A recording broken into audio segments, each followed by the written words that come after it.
shoulders heavy from those nights.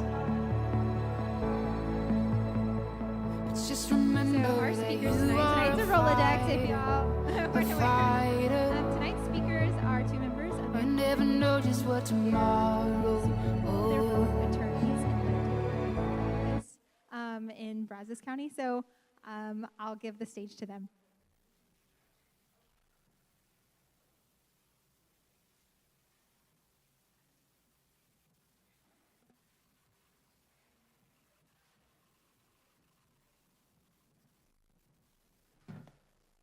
Howdy. My name's Todd Wood. I'm fighting Texas Aggie class of 2000. And this is my friend Jessica Eskew. By Texas Aggie class of 2004.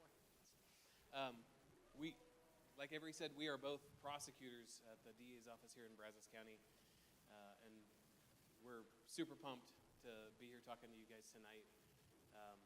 I've been part of this church, A&M United Methodist Church, since I was an undergrad at A&M. I actually grew up here in College Station. And I grew up in a different denomination, but I started coming here when I started dating my high school sweetheart. We're married now, and we go to church here with our kids. And then Jessica did not grow up here, but she got here as fast as she could. And so I want to tell you a little bit about Jessica, and then she's going to introduce me, and then I'm going to say some stuff, and then she's going to say some stuff. And if y'all have any questions at the end, we'll be happy to answer any questions. Hopefully y'all don't walk out because you're bored. So we won't take it personally at all if you walk out. Just kidding. We're taking names and we will make notes of it at the very end. So, like I said, we are both prosecutors with the DA's office. Jessica Eskew, well, first of all, a prosecutor is an assistant district attorney. It's an attorney, so we both went to law school, and then we both took jobs in public service as prosecutors. We are assistant district attorneys. I'm a huge fan of The Office, and so I've been trying to get our titles officially changed to assistants to the district attorney, but it hasn't happened yet. But Jessica is the chief of our family violence, domestic violence, and crimes against women unit. And Jessica has single-handedly changed the way Brazos County handles family violence in the courts. You may not know how prolific family violence is in Brazos County. Oh, are you kidding me? 32 minutes and 43 seconds on the countdown timer? You guys brought two lawyers here tonight to split time, and you're putting 32 minutes up on the timer? I've actually volunteered to go last because one of the things that we fight about when he and I try cases together is who goes last, because you have a timer on closing arguments. And if you go over the timer, it's kind of like the Oscars, you get played off stage. And so people want me to go last because I can talk and I can be very verbose. And if you go first, you will cut into the second person's time. And so it can be a little tensious if and I'm going to call Todd Nathan probably several times because we call him at work Nathan. And so I didn't even know he had another name until I started coming here to church with him. But when he and I try cases together, it's like, who's going to go first? And I'm like, if you go first, don't you dare cut into my time. And so we can be verbose, so if we go over a little bit, we're sorry. Yeah, so just get comfortable. Prosecutors have a job where the job description is literally written into Texas law. And our job description under the law is to see that justice gets done. And that's what it says in the Texas Code of Criminal Procedure. And when I learned that for the first time, it sounded a lot like Micah 6:8 to me. Do justice, love mercy, and walk humbly with God. The Supreme Court of the United States has called prosecutors ministers of justice.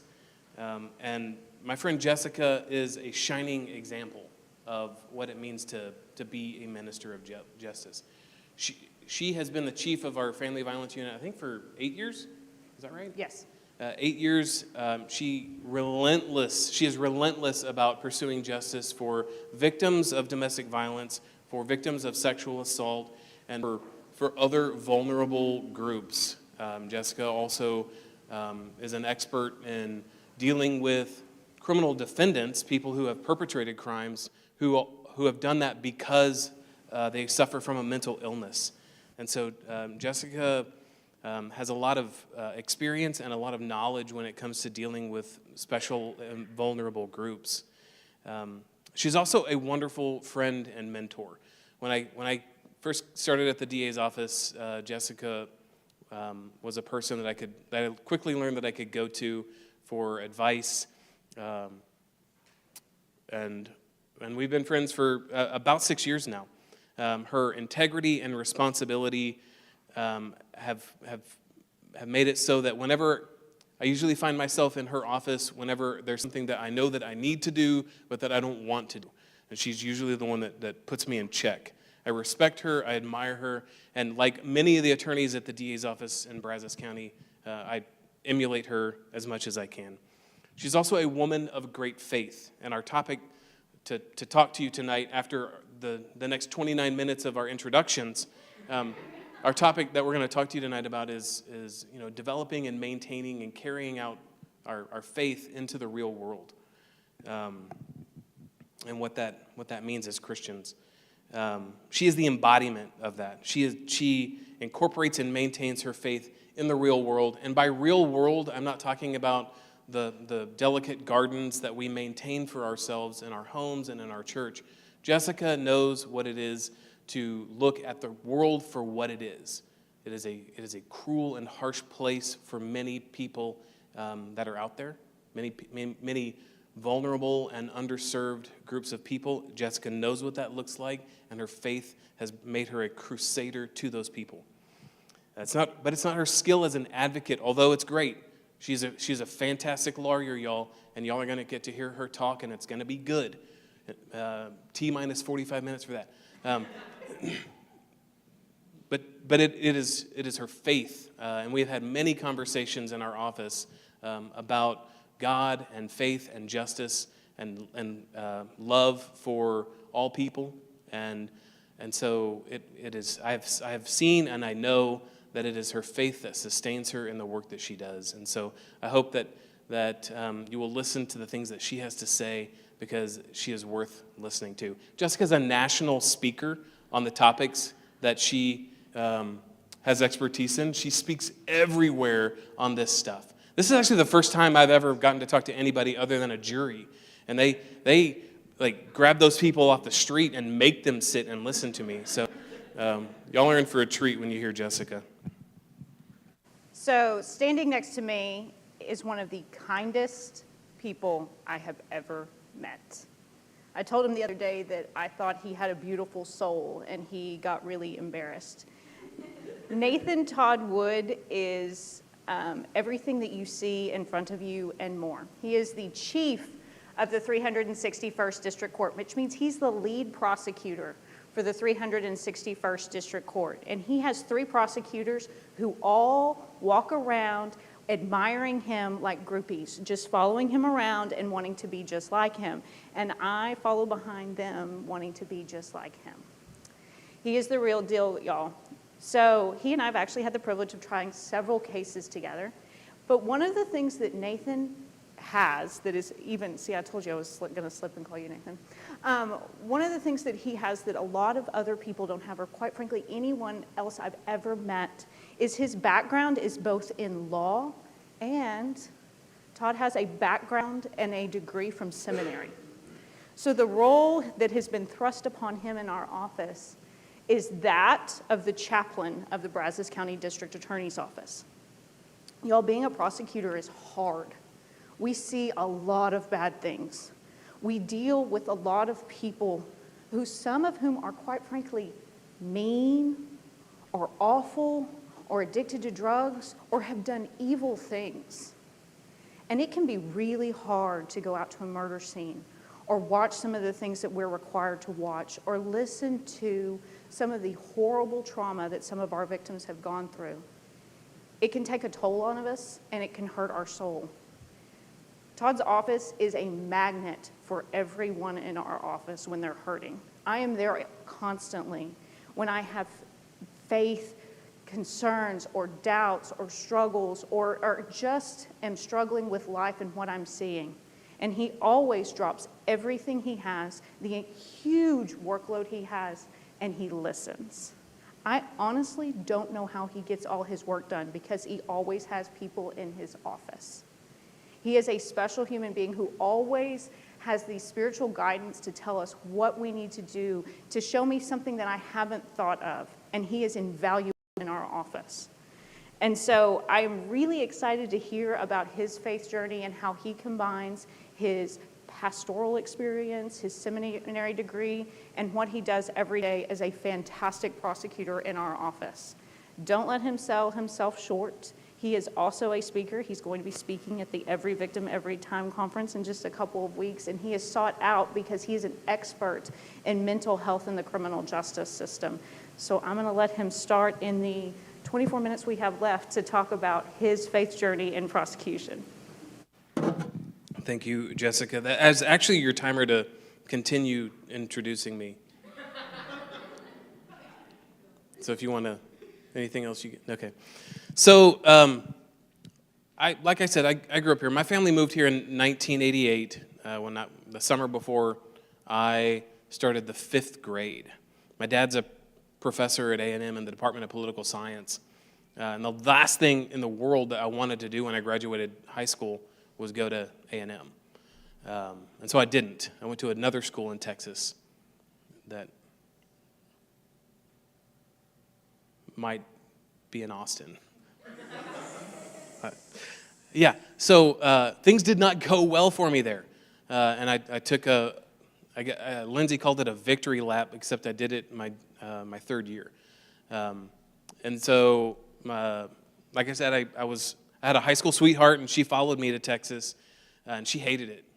She hated every minute of it. And so after her freshman year, she transferred to A&M, and and so in 1999, I was like, if I want this to last, I guess I better go put on a maroon T-shirt and pretend like I'm an Aggie.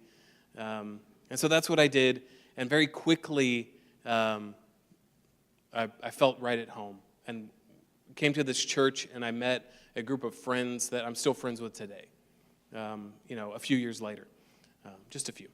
I made friendships at A&M United Methodist Church that have lasted and will last a lifetime. I graduated with a degree in history with 168 hours, a lot of which I didn't need for my degree because I bounced around from one program to another. Until I realized once I got here what I wanted to do with my life, and that was to go to seminary, not to become a pastor. I never wanted that. I wanted to go to seminary and pursue, do work in PhD, get a PhD in theology, maybe in biblical studies. That's what I wanted out of my life. And so along that path, I decided, I got married right after, Christy and I got married right after we graduated. And then we moved to Dallas, where I was attending SMU. I went to Perkins School of Theology. I got a master's degree in theology. And those are the favorite years of my life. The reason that I went to seminary to do that work was because there was nothing, at least I believed at that time, that there was nothing that could feed my soul like doing the rigorous work that was offered in Bible, in theology, in church history, learning all of those things. I had questions, they had answers, and I was ready to get them all. And that's what I wanted. And there was nothing, literally nothing that could feed my soul like that type of work. And I'm sure you guys are here, so you guys know. Like there's just something about being in a community, doing Bible study and worshiping together with like-minded people that feeds you in a way that nothing else does. And so while I was there, and I was pursuing that goal of doing PhD work, I thought there would be nothing better in this world than to get a PhD and become a professor or a teacher, and write articles about esoteric topics that maybe 30 people in the United States would really pay any attention to. And that's what I wanted. That's what I wanted with my life. My dad's a professor, so that my sister is a professor. That lifestyle came very naturally to me. Even today, I love to do research. I love to research the law.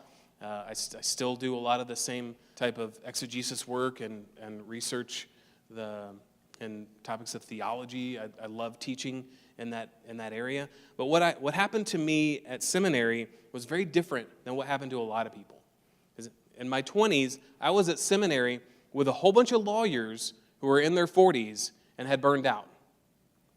And there I was in seminary deciding that God had called me to become a lawyer. So let me tell you how that happened.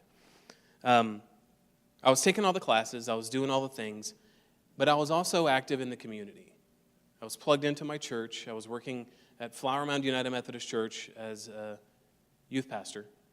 And I was volunteering time with Project Transformation, which is a program in Dallas. And I was volunteering time with the Dallas Women's Shelter, training some of their counselors. And those two things, Project Transformation and volunteering time with the Dallas Women's Shelter, absolutely changed my life. Because when I was with Project Transformation, so Project Transformation is a program that helps kids with reading. Research shows that children who are behind in reading, by the time they finish second grade, are going to stay behind. And they're going to be held back in school. They're going to have a hard time catching up. And so it's important to intervene with underserved kids and help them with their reading. And that's what Project Transformation does. And there was a day where I was working on, an exegesis paper or something like that, and a little girl came to Project Transformation, and I stopped what I was doing, and so we read a story together. It was like a cheesy kid's story, like Ninjago Legos or something like that. And we read, and I was sort of halfway paying attention, helping her with the words that she didn't understand. And then she pulls out her little spiral notebook, and she asks me, and I don't know, do y'all have scriptures up, project, something like that? Okay. And so she asked me if I wanted to see what she had written in her notebook. And I was like, yeah, sure, go ahead. And so she opens it up, and in her notebook, she's got Psalm 22 written into her notebook. Psalm 22, which is on your screen, my God, why have you forsaken me? These are the words, this is the psalm that Christ quoted from the cross. My God, why have you forsaken me? Why are you so far from saving me from the cry, and so far from the cries of my anguish? She didn't have the whole psalm written down, but this is the psalm that also says, I'm not a man, I'm a worm. And it was heartbreaking for me that this little girl, who was just about to go into second grade, had written this psalm down. And I wanted her to turn the page. I wanted her to turn the page because Psalm 23, right after Psalm 22, everybody knows Psalm 23. The Lord is my shepherd. Yea, though I walk through the valley of death. That's Psalm 23, and that's the psalm that I wanted her to know and to write down in her book. But instead, she had written down Psalm 22. And it burdened me that a child that age would write those words. On a different occasion, we had a chance to sit down and work with the Dallas Women's Shelter and talk to some of their counselors. We weren't providing direct services to women that were housed at the Dallas Women's Shelter, but what they had was a frequent problem that they were seeing. And it was women that were trapped in abusive relationships with men who were using the church and were using the Bible and were using our faith to keep them chained to abusive situations. And so those counselors wanted seminary students and seminary professors to help them better understand what Christians in those situations and what women trapped by abuse and faith have, what options they have available to them. And we did that work. And what I found was that there were so many women who were being told by their churches, not just by their abusive husbands, but by their churches, that they needed to stay in those abusive relationships. And I realized at that point in my life that the church was preaching a truncated gospel, a shortened version of the gospel that promised to save these women's souls, without breaking their chains. And I don't know, the Spirit moved in me. And about the same time, I became familiar with IJM, International Justice Mission, and a bizarre, pure coincidence. I'm sure there was no providence in the situation. In a bizarre, pure coincidence, I found myself at a lunch with a guy named Gary Haugen. And Gary Haugen is the founder of IJM. And he was talking about all the cool stuff that he does. You know, they free children from sexual slavery. They free children from brick factories. They fight for land rights for widows. They oppose police brutality in third world countries. And I was like, man, that's really cool. To me, that sounded a lot cooler than writing articles that maybe 30 people would be interested in. At that time in my life, I was like, wow, that is boots on the ground stuff. That's how to be the hands and feet of Jesus. Today, I understand that there's room for both of those things in God's ministry on earth. But I was so moved. I was so moved by my experiences with Project Transformation and my experience with the Dallas Women's Shelter and what I was hearing from the ministry of IJM and Amnesty International and other organizations like that, that as I was wrapping up my master's degree, my $40,000 master's degree, I went to my wife of 4 years, and I told her, baby, I think I'm going to go to law school. And she said, okay. She said, okay. And so we did that. We moved from Dallas to Houston, and in 2009, I graduated from law school. Now, let me tell you, I was 3 days into law school when I tearfully realized I had made a huge mistake. I hated law school. I hated every minute of it. My grades were poor. I made great grades at Perkins. I struggled to make B's in law school. It was a whole different animal. The atmosphere was completely different. Anybody thinking about going to law school here? I know Avery said she is. Anybody else? Anybody else? Yep, you. It's an ordeal, so get ready. What about engineers? How many engineers we got? Yeah, tons of you guys. And so when it comes to incorporating and maintaining faith, there are a couple of things that I want to say to you guys. Because at law school, you know, you go to law school has nothing to do with anything that you studied as an undergrad. You have to take the bar exam. So the worst thing that ever happened was the bar exam. Because you spend 3 years in law school, and you graduate, and it means nothing. You can't do anything with a law degree. You got to take a test. And so you graduate from law school, and you study for 6 weeks for the bar exam. The bar exam has nothing to do with what you learned in law school. It also has nothing to do with what you do when you practice law. So, you know, what are we doing? And so you pass the bar exam, and then you wait 4 months for your test results, because, you know, we don't have computers that can grade it automatically or anything like that. So you wait, and then, you know, maybe you pass, maybe you fail. I was lucky. I passed on the first time. And then the practice of law is nothing like anything that you've ever done before. And so I found myself as a young prosecutor working in a rural town, finally doing the work of justice. You know, early on, I thought I had to go to Thailand, I had to go to India, I had to go to Africa to find vulnerable people that needed my help.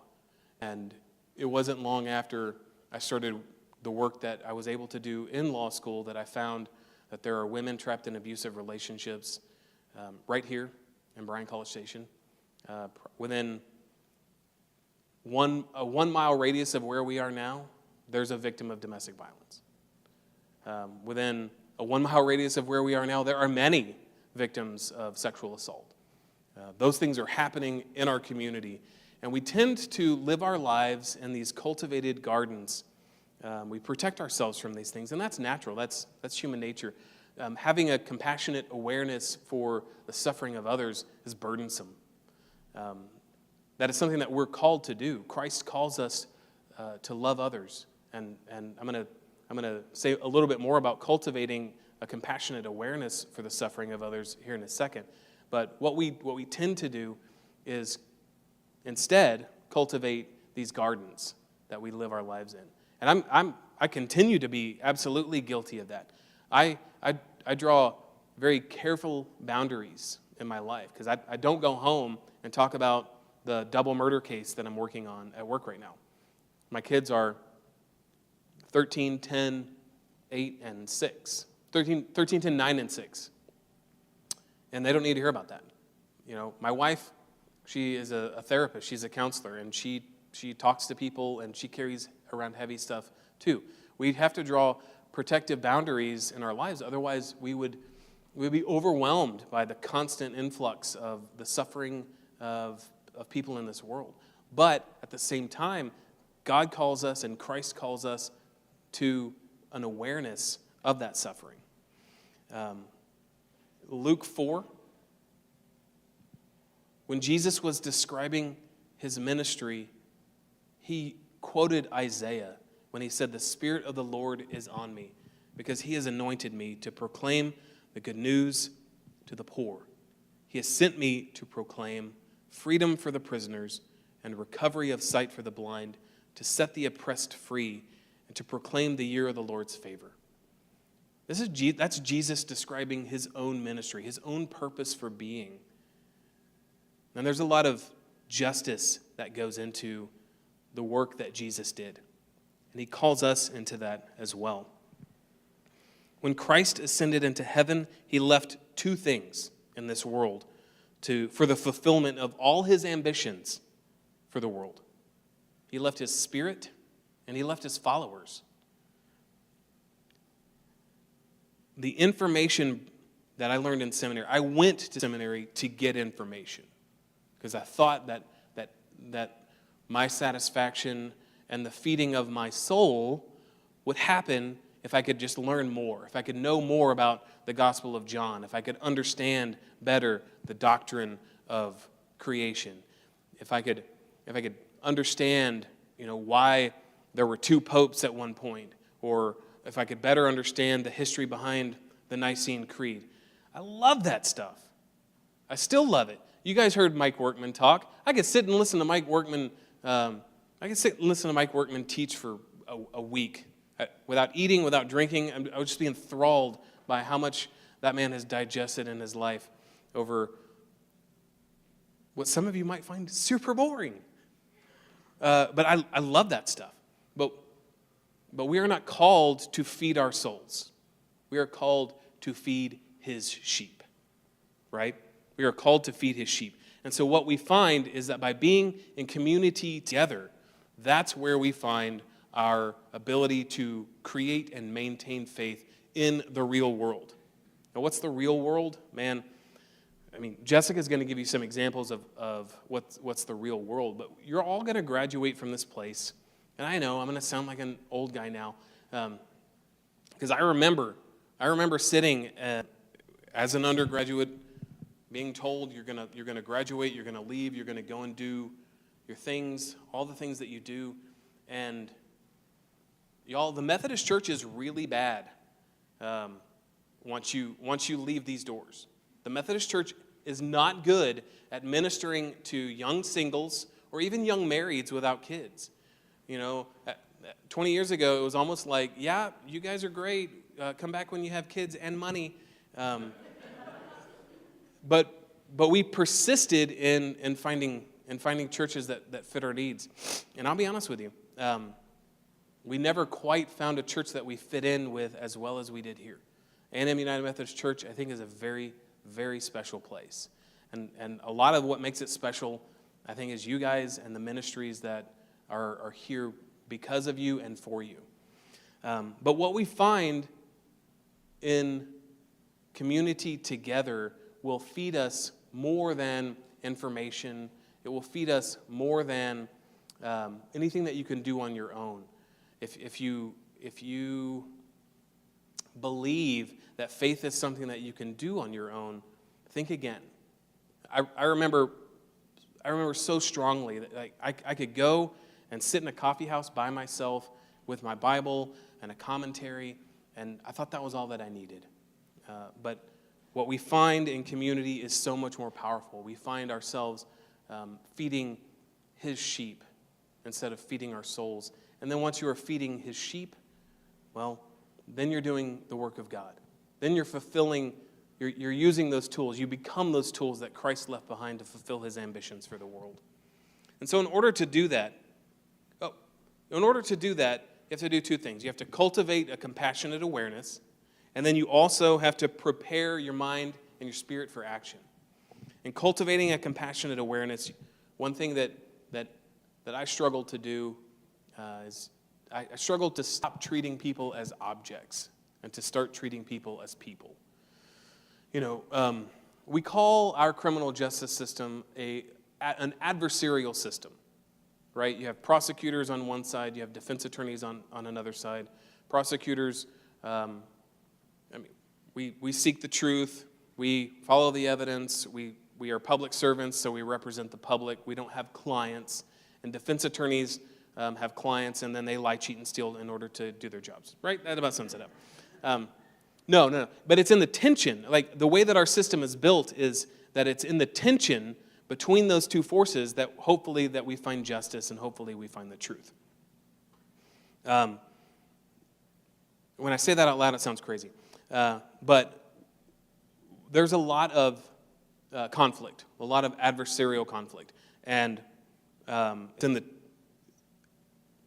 you can get angry, you can get mad from time to time, and when you stop treating people as people and start treating them as objects or obstacles that are just in your way, then you lose sight of how to love, and then you lose sight of the compassionate awareness that it requires in order to see the people that are vulnerable in this world that need your help. We are called, everybody with a Bible in this room knows that we are called to love God and love our neighbor. In Luke 6, Jesus says to treat people the way you would like to be treated. Your parents told you that was the golden rule growing up. But our calling is higher than that. In Hebrews 13:3, it says, remember those who are mistreated as if you yourself were suffering. And so while we cultivate these gentle and shady gardens to live our lives in, remember that there are those who suffer, and cultivate an awareness of them so that wherever you go, whether it's a career in law, whether it's in medicine, whether it's as an engineer, wherever you go, you will be aware of those who are suffering around you. Because it might be another professional, it might be a patient or a client, it might be the janitor that cleans your office, it might be the Uber driver that's driving you home. But if you do not develop the awareness, you will not notice the suffering. And then once you have cultivated that awareness, prepare your mind and spirit for action. 1 Peter 1, 13 through 16 talks about girding up the loins of your mind. Now, this is the NRSV, therefore with minds that are alert and fully sober. We need some King James Version here. It says, gird up the loins of your mind. Gird up the loins of your mind. There's the Old Testament reference to girding up your loins, and when I was an undergrad, we loved saying that. Jeremiah 1:17, gird up your loins.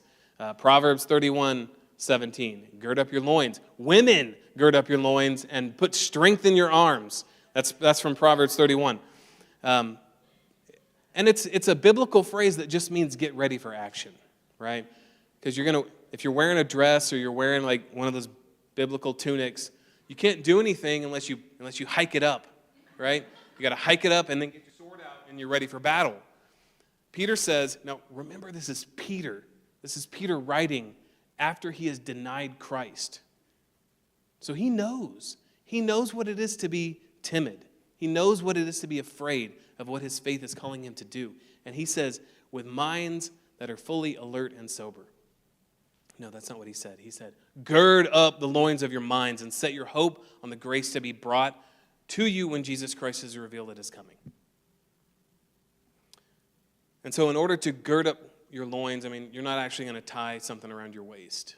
You're not going to present yourselves indecently in public. Otherwise, you may meet me or Jessica in a different capacity. But there are things that you can do. There are things that you can do in order to prepare your minds and your spirits. Namely, the spiritual disciplines. prayer, meditation, study, fasting, worship, confession, service, solitude, simplicity. There's more. Pilgrimage, protest. All of these things are disciplines that you can use to prepare your hearts and to prepare your minds for that time when the suffering of others requires your attention. Faith in the gospel is something around which a Christian must reconstruct his or her life. And there's no other way to say it, and there's no other expectation to set. Faith in the gospel is something around which every Christian must reconstruct his or her life. It changes the way you see everything. I was transformed, and that transformation led me to a career in law and in prosecution. Jessica is going to talk to you now that we have negative 35 seconds. Jessica's going to talk to you now about how the career of prosecution transformed her faith. The timer is just a suggestion, right? How many of you have changed your majors? Okay, you people or my people? How many of you have changed your majors more than once? Okay, how many of you are sitting here and you still have no idea what you want to do with your life? That is actually how I ended up in law school. Not because I had some kind of revelation that God was leading me to law school, but because I had absolutely zero idea what I wanted to do with my life. My biggest prayer 20 years ago, circa 2002, when I was at AM, was that God would send me a burning bush. If you go back to Exodus 3 and 4, you see the burning bush that Moses got. And I, quite frankly, was jealous of Moses, because Moses had God spell out in very clear language what his plan was for Moses' life. God was very clear. Moses, this is my plan for your life. You are going to go and free my people from Pharaoh. I wanted that. Y'all, I drifted from major to major, not knowing what I wanted to do with my life. Unlike most of you, I was a terrible student in math. I literally spent every waking day in my calculus professor's office. First, how to understand problem number 1, and she would help me, and she goes, okay, you go try problem number 2. And I would go try problem number 2, and I would come back because I wouldn't understand problem number 2. So a career in any sort of math was not in the works for me. I ended up in the business school, and I ultimately got a degree in the business school. I have a Bachelor of Business Administration and Management, but I got to my senior year in college, and I discovered I hate this. I need to do something else. I liked my law classes, so I took the LSAT. Did terrible on the LSAT. I didn't take a prep course, I just took the LSAT. I wouldn't advise any of you who are considering law school doing what I did, but my grades got me into Texas Tech. But I really, when I was begging God to send me this burning bush, and saying, you know what, God? I used to quote the Audio Adrenaline song, Hands and Feet, and I said, I'll go where you send me. Wherever that is, I will go where you send me. Just tell me where you want to go.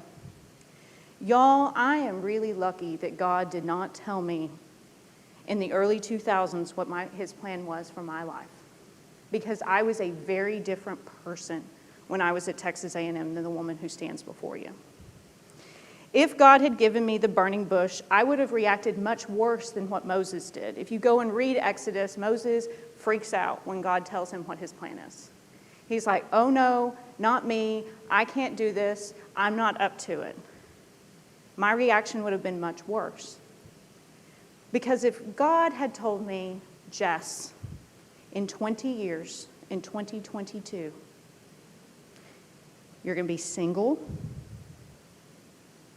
you're not going to have any kids, and you're going to work a lot. Y'all, I would have been at the city gates in sackcloth and ashes saying exactly, my God, why have you forsaken me? Because that wasn't what I thought a godly woman looked like. That is not what I thought a woman who was living for God would be like. I would have been horrified. I would have said, God, that sounds like a crazy careerist feminist, which was the antithesis of what I was in college. I had been raised a good old hardcore Southern Baptist, where women even speaking in church was absolutely unheard of. I joined all the organizations and all the activities at Texas A&M that I could. I was a member of all the Christian organizations. I was a camp counselor in the summer, and I had a very clear idea of what I wanted. And what I wanted was to meet Mr. Perfectly Wonderful and raise, 4 kids. That's what I always wanted. And so if God had told me then what his plan was for me, I would have flipped out. But God changed me. Because when I got into law school, I continued to go from job to job as far as like clerkship and internships, because I'm like, contracts? Nope, don't like that. Family law? No, don't like that. And I kept going from job to job, and I'm sure my parents were freaking out, being like, when will our daughter have some direction in her life? Y'all, I graduated law school and had no job whatsoever. And at 25 years old, moved back home. And I'm sure my parents were like, what in the world, Jess? You have a law degree and you have no direction. But God put a job at the Brazos County District Attorney's Office in my lap. I had a professor at A&M who knew the elected DA, and he got me an interview, and my parents were practically shoving me out the door, being like, you need to do something, not just lay on the couch. And so I got a job down here as prosecutor. I thought that this would be fun. It would be like Law and Order, right? No, it really wasn't. The very first case I ever got was a domestic violence case. And I was excited about this. I was lucky because, as Todd said, most victims in domestic violence are very against the prosecution. 90% of my cases, by the time I go to trial, the victim has either recanted, gotten back with the abuser, or maybe is not wanting to testify or unwilling to testify, or sometimes even is willing to get on the stand and lie about what happened. But I got lucky my first trial. And I thought that this trial would be a combination of Law and Order and what you see on Lifetime TV. I would show her, that someone loves her and someone is willing to stand up for her, and she would be grateful for it, and she would leave the abuser behind, and everything would be fantastic at the end. And I had good facts on my side. The defendant had beaten this victim so badly that she was unrecognizable. They had gotten into an argument actually about the meaning of love. And she got irritated, and she slapped him, and he knocked her to the ground, and he kicked her repeatedly in the face with steel-toed boots until she was absolutely unrecognizable. Y'all, I worked really, really, really hard on this case. And we got a conviction, and he went to prison. And at the end of every trial where you have a victim, the victim has the opportunity to make what's called a victim impact statement, where they get to stand up and they get to tell the defendant how this crime affected them and to say, what they think of the criminal justice system. And I was like, okay, here it goes. She's going to break free. This is going to be the magic moment that she breaks free and gets away from the abuser and tells me how grateful she is for all my work. And she starts crying. And she starts apologizing to the abuser. She starts apologizing that he's in this situation. She starts apologizing for everything that I had done in the case and for the fact that he was going to prison. My jaw was on the floor. Y'all, I was mad. I was really mad. Didn't this woman understand how hard I had worked on this case? What was wrong with her? And at the end of the trial, I went back to my trial chief at the time, His name is Jarvis Parsons. He's now our elected district attorney. And I was explaining to him how frustrated I was with her, how hard I had worked on this case, what was wrong with her. And he told me, Jessica, I want you to pray. You want me to pray? Oh, yes, I want you to pray. What are you talking about, Jarvis? I want you to pray that God would show you what he sees when he looks at these women, when he looks at these victims. Because y'all, like a lot of people on our juries and in our world, I hadn't seen past the fact that she went back to the abuser. And I'll be honest, at that point when I saw some of our victims, because a lot of our victims aren't the people that you see on TV. A lot of them have drug addiction issues, or prostitutes, or have made mistakes in their lives. And I couldn't see past the scarlet letter, bad choices at that point. So I went home and I said, okay,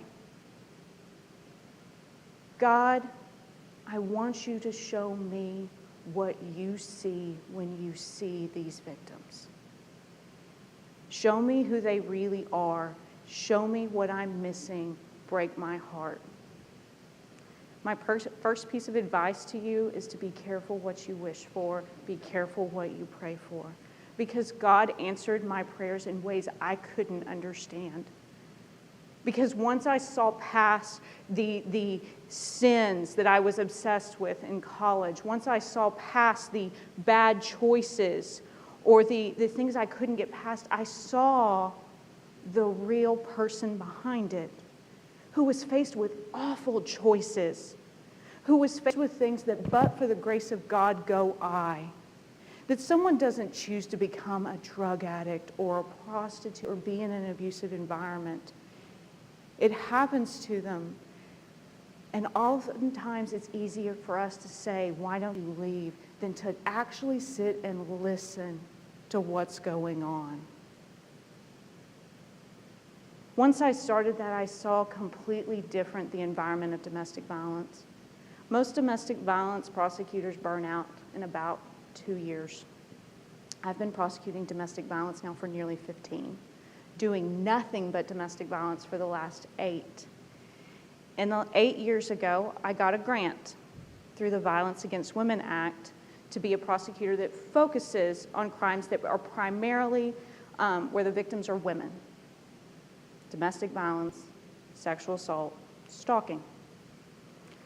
So by the time I got this grant 8 years ago, I was an old pro at domestic violence cases. But I got to start prosecuting sexual assault cases. And God would forever change me again. About a year into me being a sexual assault prosecutor, a case landed on my desk. And this case had started out like so many of my sexual assault cases. Started off at Northgate with a victim who'd had too much to drink and made the mistake of trusting the wrong person to take her home and take care of her. And she was sexually assaulted. But what started out as what I thought of a typical sexual assault case turned into something completely different when the police did a search warrant on the defendant's iPad and cell phone. When we got into the defendant's iPad and the cell phone, there was a video. And on that video was the defendant violently raping a completely different woman. Y'all, it's one of the most horrifying things I've ever seen as a prosecutor. The police figured out who this woman was, tracked her down, and talked to her. She didn't want to prosecute. She didn't want to report it. She told him it was consensual, when it very clearly wasn't. I got this case on my desk, and I didn't understand why this victim was saying it was consensual when it so clearly wasn't. And my original case wasn't very good because as prosecutors, we have rules we have to follow where we have to turn over anything that could potentially benefit the defendant. Anything. And while I was working on that original case, it came to light that my victim in that original case, she had been sexually assaulted as well when she was in high school. And her mother didn't believe her. And her mother told the police that she thought she was making it up. I had to go to the defense attorney and turn over that offense report and turn over the fact that her own mother told the police that she made up a sexual assault and that she was the type of person who might, to get attention, lie about being raped. I went to that original sexual assault victim, that second sexual assault victim, the one in the video. And I met with her, and she didn't want to prosecute, and she didn't want to go forward. And I kept going back, and I kept going back, and I kept going back. Because we don't prosecute sexual assault cases without the victim's consent because of the trauma it does to them. And when I finally had pestered her enough, she looked at me and she said, "You don't know me. If you knew the real me, you'd never want to stand up and fight for me. You wouldn't want to take this on. There are things about me you don't know." And I looked at her and I was like, I don't care. I want to move forward in this case, but because I can tell you that this is wrong. And she said, "I'm going to send you some text messages. And I want you to tell me whether or not you still want to fight for me." Our second victim had been in a relationship with this defendant. And during this relationship with him, she had shared some naked photos of herself. And later, when she broke up with him, he sent her these naked pictures, and he blackmailed her with them. He blackmailed her because, a lot like me in college, she came from an extremely conservative background with parents that were extremely strict and would not have approved of their behavior, would not have approved of sex before marriage or sharing photos like that. But what she was most afraid of wasn't the fact that he would threaten to send these naked pictures to her parents. What she was more afraid of was the threats that he would make if she did not come over and engage in whatever sexual act he wanted.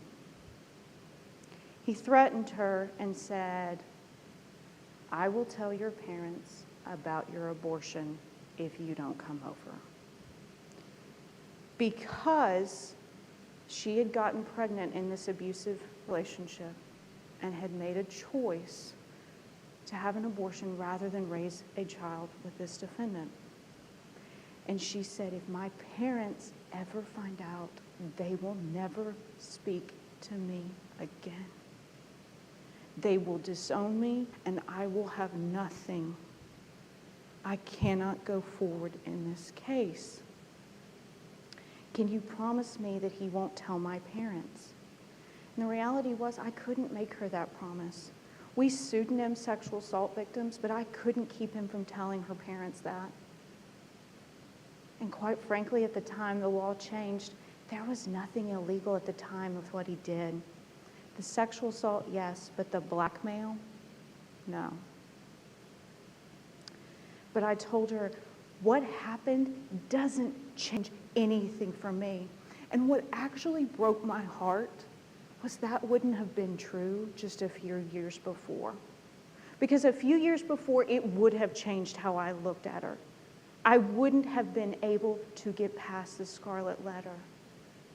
But because God had changed me at that point, I saw her for the horrible choices she was faced with, and the fact that she was trapped in an abusive relationship and she deserved to have someone fight for her. I told her I didn't care and I wanted to fight for her. And I gave her my personal cell phone. Todd talks about boundaries, and I am notorious in my office to having terrible boundaries. I have terrible boundaries with victims. I have terrible boundaries with the police. I have terrible boundaries. I let people call me at all hours of the day and night. I told her to give me a call. And she called me late one night, and she said, I told the first person ever what happened. I told my best friend. And I'm uncertain. And I told her, I can't promise we will win, but I can promise I will do everything I can to fight for you because you are in a prison and you don't deserve this. And I can promise you this, that this type of behavior will continue past you. And she said, okay. I indicted her case the next week. And when we got to court, the defense attorney for the defendant was like, he says she'll never come. He says she'll never show. And he refused to plead. And we got closer to trial, and we got closer to trial, and we prepped for trial. And she was on board through tears and fear, and she believed in it. And we get up to the eve of trial, and the defense attorney's like, do you have her? And I said, yes. And she said, okay. He says he's going to plead. So we show up to plea. And I tell her there's a chance he will plea. I think this is just a chance, a test to see whether or not you come. And y'all, she showed up. She came all the way back to College Station, a place that she never wanted to see again. And when she walked in the courtroom and the defendant saw that his power over her was no more, he pled, he went to prison, and he's now a sex offender for the rest of his life. We are taught not to show emotion with victims because showing horror when someone's telling you something horrific can shut them down because victims will mimic the emotion they see. But y'all, when she showed up, for the first time and only time in my career, I completely lost my composure and started crying because she was willing to come forward and face alienation and everything she'd overcome to be there from her parents, from judgmental people like me, and stand up to this awful, awful man who had put her through hell.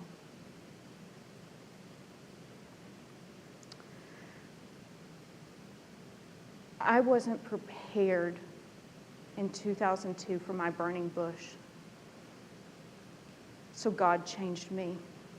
He changed me to be a better person, to stop being the Pharisee that you see in the New Testament and start to be more like him, seeing past the scarlet letters to the people underneath, to now run with the tax collectors and prostitutes and sinners to see their stories and to tell their stories to law enforcement and to fight for them.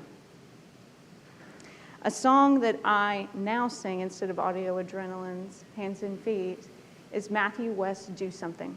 I quoted it a couple of years in a talk I was giving in domestic violence. Matthew West, I play it every morning before I go to a trial.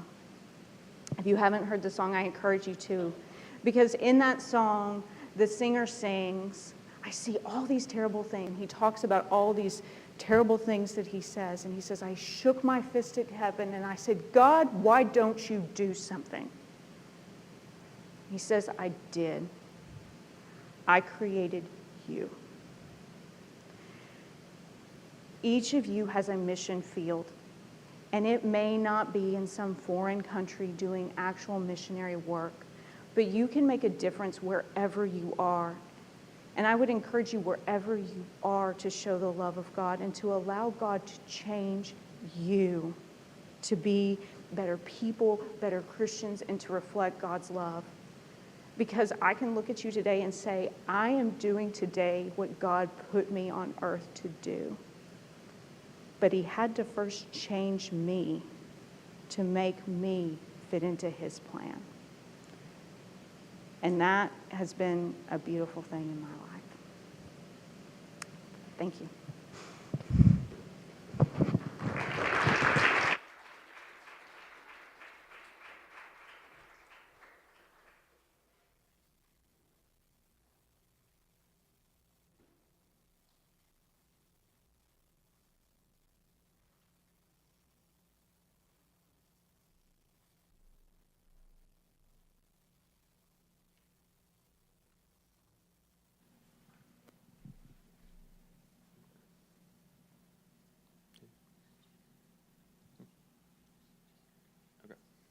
I'd like to thank y'all very much for speaking tonight to each and every one of us. We often do cultivate that garden around us that's comfortable, and it's nice to have the sobering thought to sometimes face that uncomfortable reality that is around us. So in this time, I'd like to just offer up a time for personal prayer, personal reflection, and go through. First, God, we praise you. Lift up what you're thankful for, what you're grateful for.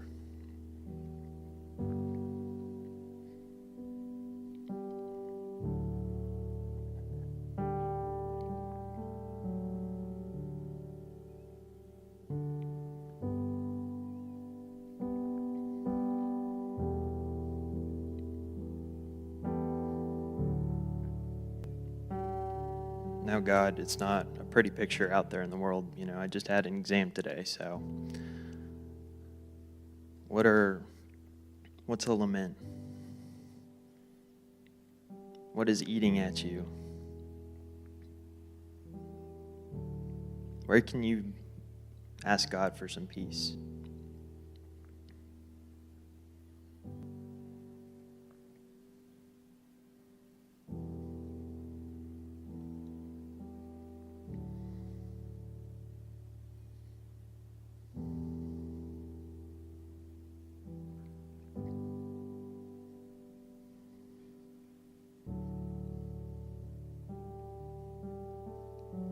God, your blessings don't stop at us.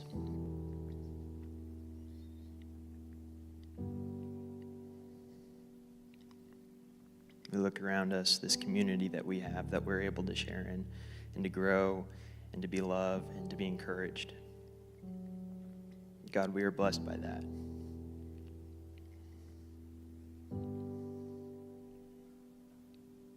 God, I ask that you put on our hearts the ways that we can offer ourselves up, to pursue love for others, to act with mercy, to pursue justice, and to cultivate that compassion, to face harsh realities, difficult things to hear, things that are uncomfortable, and not just see them as obstacles.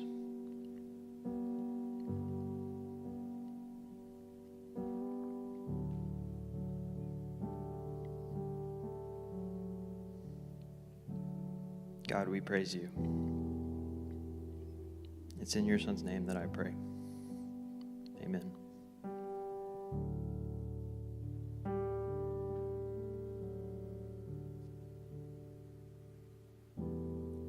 So y'all can kind of stay where you're seated. You don't have to stand for worship. If you want to, you can, but it's kind of just whatever the Spirit leads you to do today. Hope that y'all feel encouraged. I know it's heavy, but that's the real world that we live in, unfortunately. And that's what following Jesus is all about. That's what makes it worth it, is the fact that there is hurt and pain in the world. If there wasn't, then he wouldn't have had to come down and save us. So I hope that y'all leave today feeling the righteous weight of the calling and the Great Commission. Not just to make disciples, but also just the call to be the hands and feet of Jesus, to go and be a light to the world in a world that has no light of its own.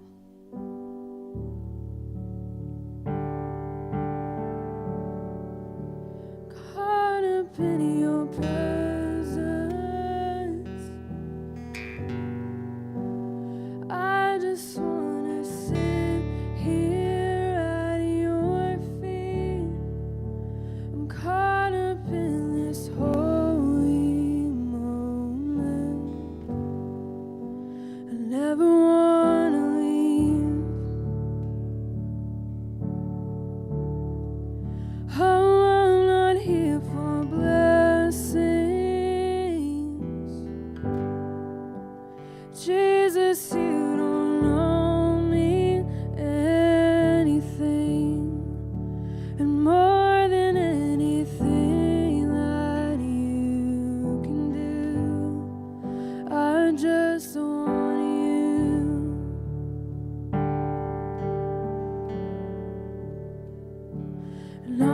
sorry when I've just gone through the motions. I'm sorry when I just sang another song.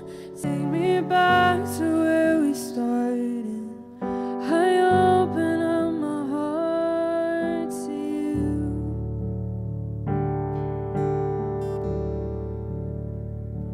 And I'm sorry when I've come with my agenda. I'm sorry when I forgot that you're enough. Take me back to where we started. I open up my heart to you. I'm caught up in your presence. I just wanna sit here at your feet. I'm caught up in this holy moment. I never wanna leave. Oh, I'm not here for blessings. Jesus, you don't owe me anything. And more than anything that you can do, I just want you.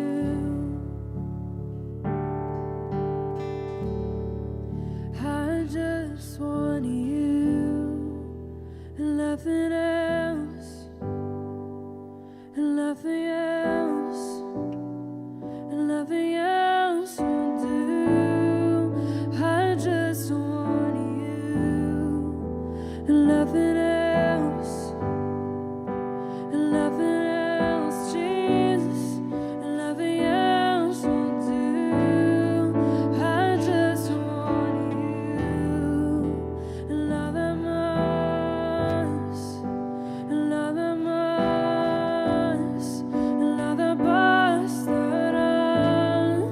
Te quiero a ti and nothing else, and nothing else, Jesus, and nothing else will do. I just want you.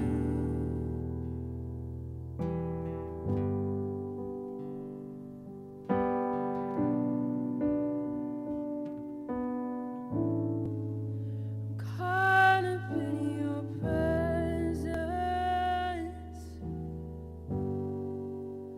I just wanna sit here at your feet. I'm caught up in this holy moment. I never wanna leave. Sing it out. Oh, I'm not here for blessings. Jesus, you don't owe me anything. And more than anything that you can do, I just want you.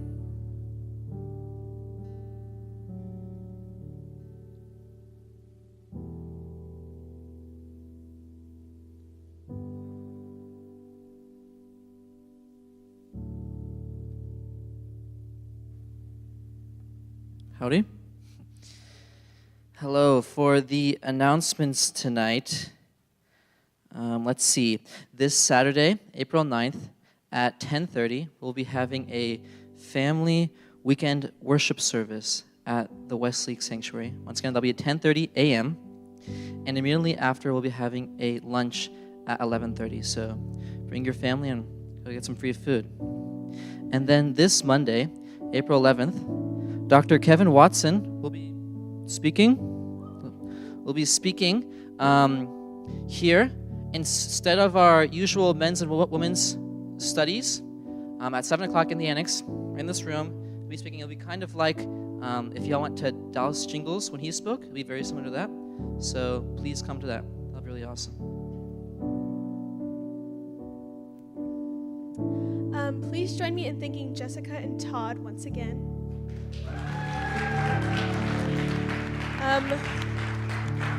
I think I speak for everyone in saying that we really enjoyed hearing your journeys and your stories, and they really impacted us. So if y'all have any questions or concerns, I'm sure they would be glad to talk to you, and also Katie, Lindsay, Sharon, Ben. Hear this benediction.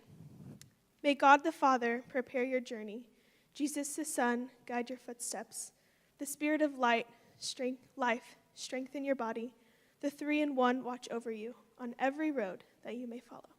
Go in peace and share the good news.